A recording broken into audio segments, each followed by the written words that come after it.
comme si il y avait trois dieux qu'il fallait qu'on nomme. Non. Alléluia. Celui qui a vu le Fils a le Père. Celui qui n'a pas le Fils n'a pas non plus le Père. Et le Seigneur, il dit, je suis venu au nom de mon Père. Quel est son nom? Quel est le nom de son Fils? Proverbe 30, verset 4. Je suis venu au nom de mon Père et j'ai fait connaître ton nom aux hommes. Le nom que tu m'as donné, le nom qui est au-dessus de tout nom, que l'on puisse nommer. Parce que c'est le nom du Père qui était dans le Fils. Alléluia. Le Père était là, dans son temple. Alléluia. Alors nous avons tous une même pensée, nous qui sommes plusieurs. Nous avons un seul esprit. Alléluia. Il a fait de nous des esprits, Hébreux 1, verset 7, 14. Et Dieu se tient dans l'assemblée des Elohim. Psaume 82, verset 1 à 6. Et à tous ceux qui l'ont reçu, qui ont reçu la parole, j'ai dit, vous êtes des dieux. Alléluia. Jean 10, verset 33. Le Seigneur a dit, tous ceux qui ont reçu la parole, j'ai dit, vous êtes des dieux. Et cependant, la parole de Dieu nous dit, dans 1 Corinthiens 8, si on regarde, il n'y a pas plusieurs dieux, il n'y a pas plusieurs seigneurs. Alléluia. Donc, ça veut dire qu'on a la même essence que le Seigneur, le même esprit, la même foi, la même substance. Bien que nous soyons plusieurs, on est abreuvé d'un seul. Alléluia.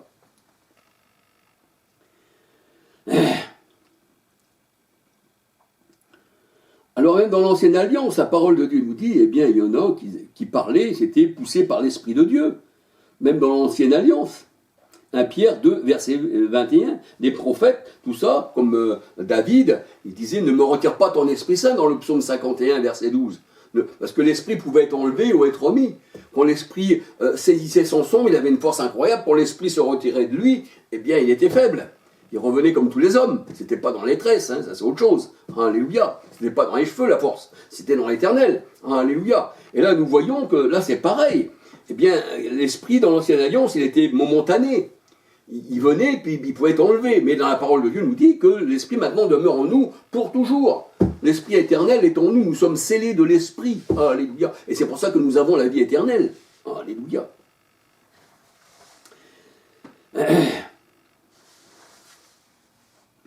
Alors, la parole de Dieu nous dit que les hommes ont parlé, eh bien, même dans l'Ancienne Alliance, par l'Esprit. Alléluia. 1 Corinthiens 2, verset 21, 1 Corinthiens 12, verset 3. Acte 2, verset 3-4. La parole de Dieu nous dit qu'il n'y a qu'un seul esprit. Alléluia. Un seul esprit qui fait quoi? On va regarder vite fait, je vais regarder vite fait.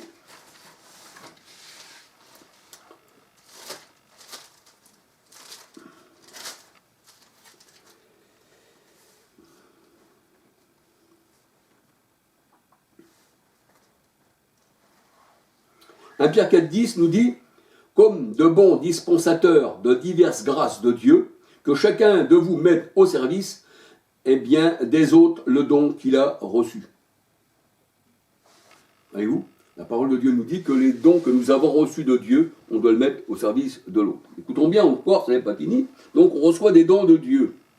Et la parole de Dieu nous dit que dans 1 Corinthiens 12, verset 4 à 14, 1 Corinthiens 12, 4 à 14, 1 Corinthiens 12, 4 à 14, la parole de Dieu nous dit, il y a diversité de dons, c'est-à-dire que Dieu distribue à chacun des membres dans le corps. Il y a diversité de dons, mais le même esprit. Il n'y a pas trois esprits qui donnent les dons. Alléluia. Mais le même esprit. Or, l'esprit, c'est le Seigneur. 2 Corinthiens 3, 17. La parole de Dieu nous dit, 1 Corinthiens 12, verset 5, diversité de ministères, mais le même Seigneur. 2 Corinthiens 3, 17. Alléluia. 1 Corinthiens 12, verset 6, diversité d'opérations, mais le même Dieu qui opère tout et en tous. Or, à chacun, 1 Corinthiens 12, verset 7, la manifestation de l'esprit est donnée pour l'utilité commune. La manifestation de l'esprit, pas des esprits, est donnée pour l'utilité commune.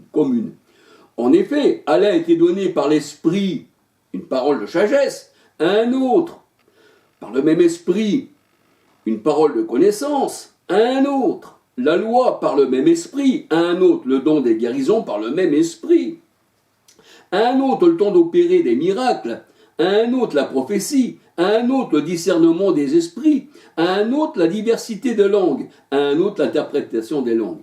Et 1 Corinthiens 12, 11 nous dit, un seul et même esprit opère toutes ces choses, les distribuons chacun en particulier comme il le veut. Alléluia. Et la parole de Dieu nous dit, 1 Corinthiens 12, 13, nous avons tous, en effet, été baptisés dans un seul esprit pour former un seul corps, soit juif, soit grec, soit esclave, soit libre. Et nous avons été abreuvés d'un seul esprit. Ainsi, le corps n'est pas un seul membre, mais il est formé de plusieurs membres. Mais c'est un même esprit qui donne. Et la parole de Dieu nous dit, vu que c'est un même esprit qui donne les dons, alléluia, alors on voit que la parole de Dieu nous dit, tout don parfait vient du Père des Lumières. Et là, elle nous dit que c'est l'Esprit qui donne les dons. Et nous allons voir que les dons, eh bien, c'est Yeshua, Mashiach qui donne les dons. Alors, est-ce que c'est le Père, est-ce que c'est le Fils, ou est-ce que c'est le Saint-Esprit? Est-ce qu'il y a trois esprits qui nous donnent des dons? La Bible dit, un seul et même esprit, eh bien, distribue les dons.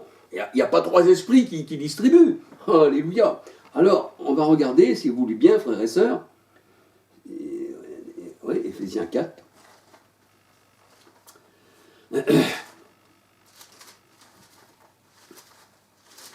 Alléluia. Éphésiens 4. Je vais lire là Éphésiens 4, 4.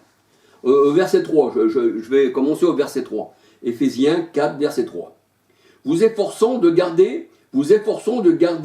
conserver l'unité de l'esprit par le lien de la paix.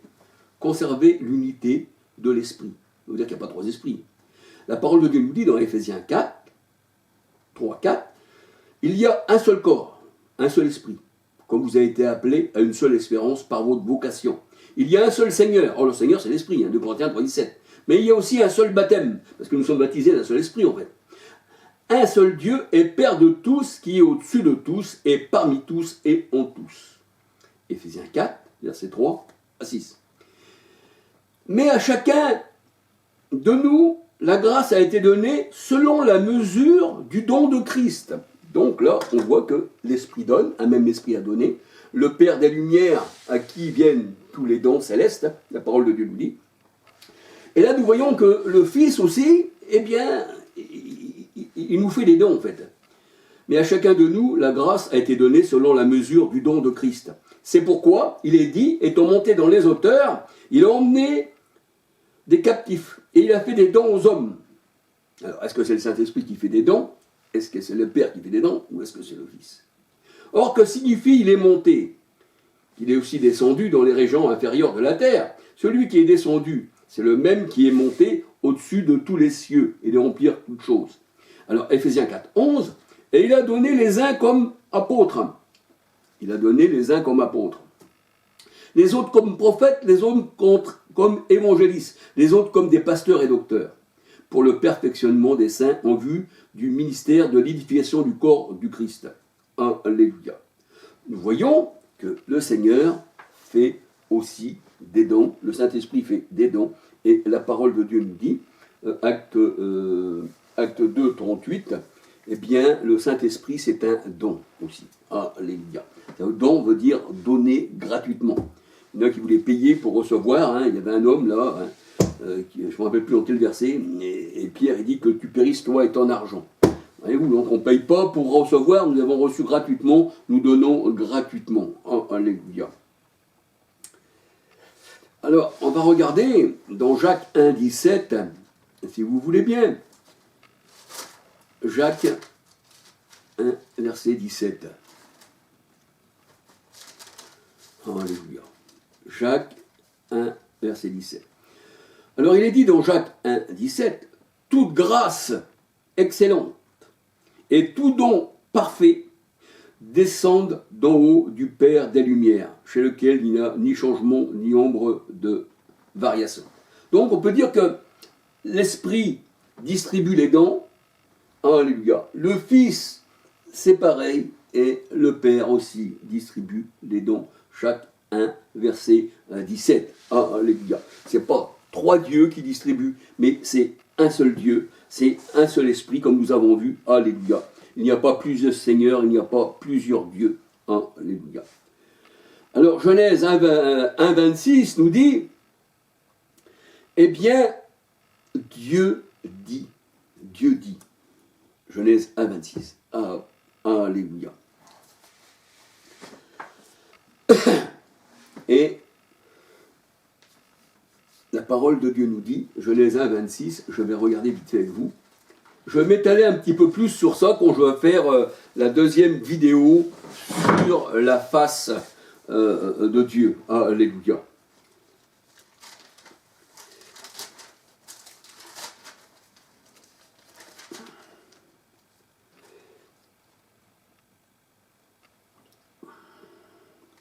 Voilà.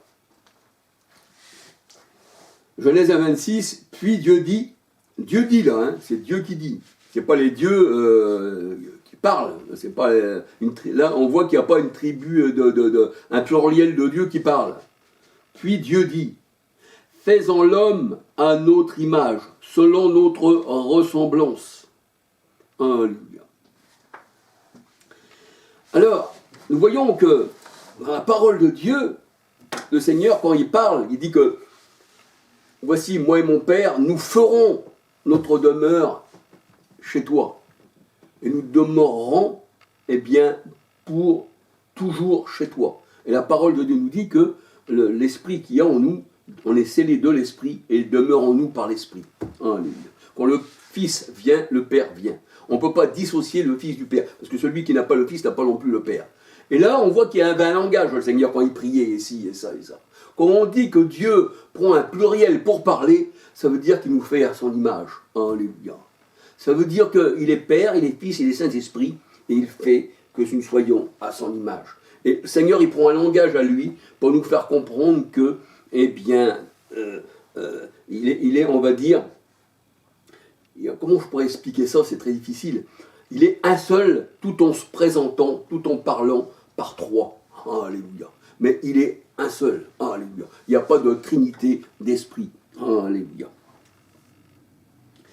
Alors, on va regarder, je vais vous parler encore, quand je referai la deuxième vidéo, eh bien, de Genèse 1,26, faisons l'homme à notre image. Alléluia. Mais là, pour l'instant, je vous parle de Apocalypse 4, verset 5. Apocalypse 4, 5. Ce n'est pas parce que du trône, la parole de Dieu nous dit, sortent des voix et des coups de tonnerre, alléluia, qu'il y a plusieurs voix, qu'il y a plusieurs dieux, alléluia.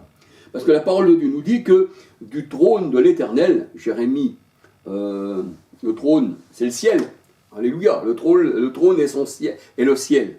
Ésaïe 66, verset 1. Le ciel est mon trône, pardon. Ésaïe 66, verset 1. Apocalypse 21, verset 1, 2, 9, 10, et je vis un nouveau ciel, une nouvelle terre qu'on appelle épouse. Donc c'est l'épouse, le ciel. Alléluia. C'est l'épouse, le ciel. Apocalypse 21, verset 1, 9, 10. Le trône est le ciel est son trône, Ésaïe 61, verset 66, verset 1, Ésaïe 66, verset 1. Jérémie 3, 7, la parole de Dieu nous dit que Jérusalem est, Jérémie 3, 17, Jérusalem est son trône. Alléluia. Donc le ciel, c'est Jérusalem, c'est l'épouse. Et j'appellerai ta terre épouse. Ésaïe 64, verset 2. Alléluia.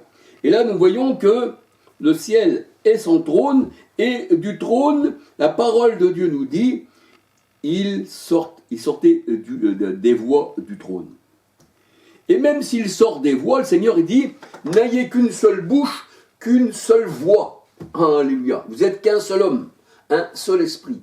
Et là, on voit que du trône sort des voix. On pourrait dire, il y a plusieurs dieux là. Et non, le Seigneur il dit, il n'y a pas plusieurs dieux. C'est ce que nous avons vu dans la parole de Dieu, il n'y a pas plusieurs seigneurs. Alléluia. Et quand on voit Dieu, la parole de Dieu nous dit, on ne voit pas, on n'entend pas 36 voix. On n'entend qu'une seule voix. Alléluia. Mais tous ceux qui sont animés de Dieu peuvent être la voix de l'époux. Et là, on pourrait dire, il y a plusieurs voix. Mais non. Le Seigneur, il dit, celui qui vous écoute, m'écoute, mais celui qui vous rejette, me rejette. Alléluia. Donc, voyons voir, mes frères et sœurs, dans Apocalypse 4.5, là, on voit qu'il sortait, eh bien, du trône plusieurs voix. Alléluia.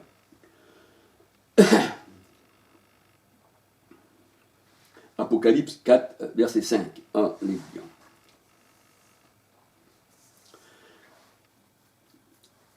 Alors, je vais regarder vite fait, j'ai presque fini. Alléluia. Deutéronome 4, 12, 13. Deutéronome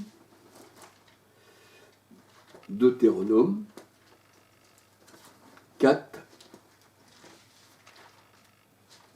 Deutéronome.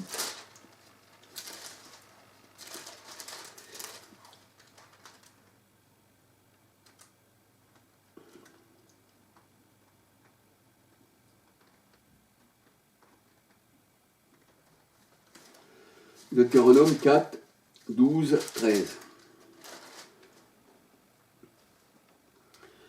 L'Éternel, Deutéronome 4, 12, 13, l'Éternel vous parla du milieu du feu.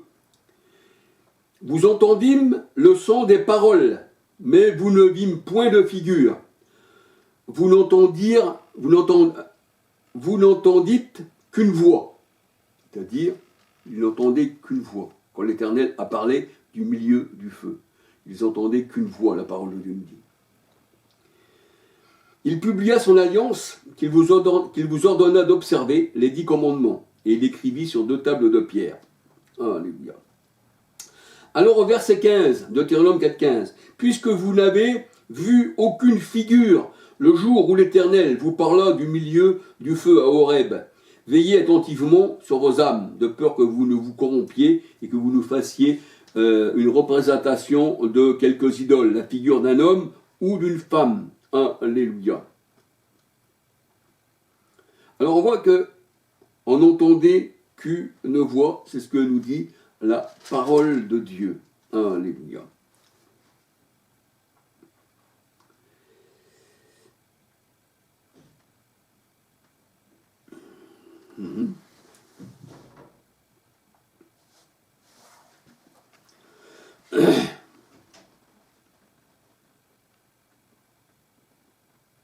Alors, dans Deutéronome 4, 24 aussi, il est aussi dit, Deutéronome 4, 24, oui, non, Deutéronome, là, c'est pas 4, 24, c'est 5, 24.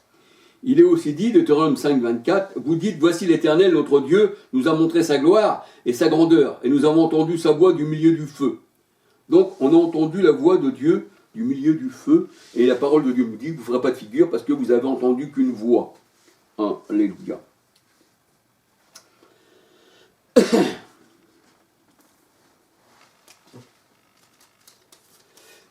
Alléluia. Alors, on va regarder dans Acte 9, 4, 5, 7. Acte 9. Acte 9, mes frères et sœurs, alléluia. Acte 9, 4, 5, 7.